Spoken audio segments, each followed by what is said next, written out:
E agora começa mais um A Bíblia e a Ciência, com o Dr. Marcos Eberlin. Um podcast onde um cientista usa a Bíblia para interpretar a ciência e a ciência para referendar grandes verdades bíblicas. Olá, pessoal, bem-vindos a mais um podcast, A Bíblia e a Ciência.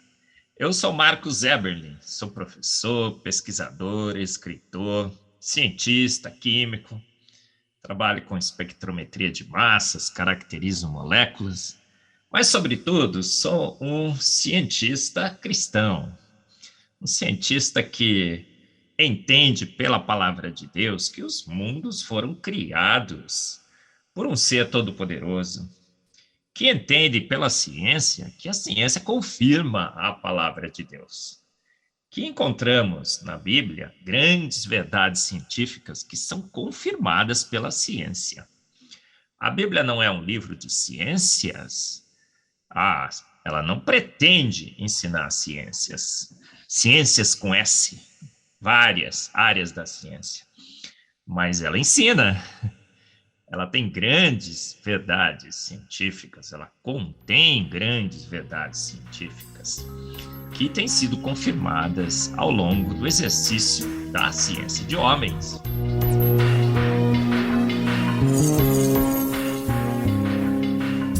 Então, nós podemos ficar tranquilos em relação à palavra de Deus também quanto às suas verdades científicas.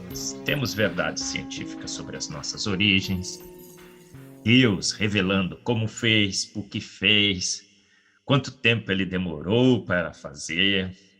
Temos verdades no sanitarismo, na nutrição, na educação de filhos, na história, na geografia, na arqueologia. Um livro sensacional, a Palavra de Deus. E percebemos também pela palavra de Deus que há verdades científicas que são confirmadas pela ciência e que revelam a Deus. Deus se revela também pela ciência. Sim, esse é o título do nosso podcast 63. Deus se revela pela ciência. E a ciência de homens tem confirmado as características, os atributos de nosso Deus. Porque lemos, por exemplo, na Bíblia, em Romanos 1:20, pois os atributos invisíveis do nosso Deus, seu eterno poder e sua divindade, têm sido vistos claramente pelas coisas que foram criadas, para que todos fiquem sem desculpa alguma, inexcusáveis, indesculpáveis. Então, a própria palavra de Deus diz que Deus se revela pela natureza, pela sua obra que ele criou. E será que, de fato, verificamos isso, essa grande verdade da Bíblia, que Deus também se revela pela natureza? E como a ciência estuda a natureza, também pela ciência? Sim.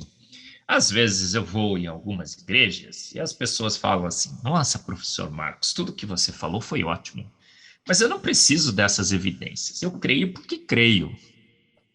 Bom, eu acho que não é bem assim. A nossa fé é uma fé diferente. A nossa fé é o firme fundamento. Estais sempre prontos a dar a razão da vossa esperança. Portanto, nós temos que apresentar argumentos. Perguntaram para Jesus: por que você faz esses milagres? Ele disse: para que creiam. As profecias bíblicas foram feitas para que pudéssemos entender que Jesus era de fato o Messias e que não estávamos sendo enganados por um impostor. Temos uma fé, então, plenamente racional. Cremos porque entendemos que há um Deus todo-poderoso. Pensamos, portanto, cremos. Essa é a ordem. Nós temos, então, várias e várias evidências de que um grande Deus fez o universo e fez a vida. E essas evidências se acham também na ciência, sem a Bíblia, inclusive. Olha só, quando fomos avaliar o universo através da físico-química, por exemplo, descobrimos algumas leis da termodinâmica. A primeira lei da termodinâmica diz que energia se transforma em matéria, matéria se transforma em energia, mas o conteúdo total de matéria e energia do universo está estabelecido, não há como se mudar, não há como se criar nada novo. Nada novo. A palavra de Deus diz claramente que é assim que deveria ser. Por exemplo, em Gênesis 2:2 está escrito assim: E havendo Deus acabado no dia sétimo a obra que fizera, descansou no sétimo dia de toda a obra que tinha feito. E disse Deus: Está consumado. É assim que a palavra de Deus nos diz. Terminei a minha obra no sexto dia. No sétimo, ele regozija da sua obra. Ele celebra. Esse descanso de Deus é uma comemoração, é a festa do sábado. É o dia do Senhor que estamos ali comemorando os seus grandes feitos. Então, nós temos aqui uma indicação clara na palavra de Deus que, de fato, nada de novo pode ser criado debaixo dos céus. Em energia, em matéria, a obra está completa, podemos transformar as coisas. É isso que fazemos. Pegamos os materiais já prontos e modificamos a sua forma, a composição, mas criar de novo, do novo, de algo diferente, não conseguimos. A criação ex nihilo de Deus, do nada ele fez todas as coisas, e no sexto dia ele diz: está pronta a obra. Percebemos também, pela termodinâmica, que há uma segunda lei, a lei da entropia, que mostra claramente que o universo foi feito numa ordem máxima. E que essa ordem, então, está se perdendo ao longo dos anos. Estamos evoluindo. O universo está gastando a sua energia, está se desestruturando. Percebemos isso, inclusive, no nosso DNA. Mutações deletérias estão se acumulando. Então, entendemos que o universo e a vida, tudo, a Terra, foram feitos no estado máximo de ordem. Uma segunda lei que revela que alguém, no início, estabeleceu a Terra, o universo e a vida numa ordem máxima. Numa ordem máxima. Sabemos pela ciência também que essa ordem, essa organização, só pode ser feita com trabalho, com máquinas. Uma máquina pode ordenar, uma máquina de tricotar permite que você pegue fios desordenados e os arranje num gorro, num casaco, mas uma máquina que fez esse serviço. Nós, homens, que somos também máquinas bioquímicas, biológicas, podemos organizar a matéria. Então, sabemos que se o universo partiu de um estado máximo de ordem, essa ordem exigiu trabalho. E esse trabalho exigiu uma máquina, um ser todo-poderoso que, com seu trabalho, o trabalho de Deus na criação, ordenou todas as coisas. O universo transpira Deus, a terra transpira Deus, a vida transpira Deus. Nos mostra claramente que um ser de extrema inteligência e sabedoria fez todas as coisas.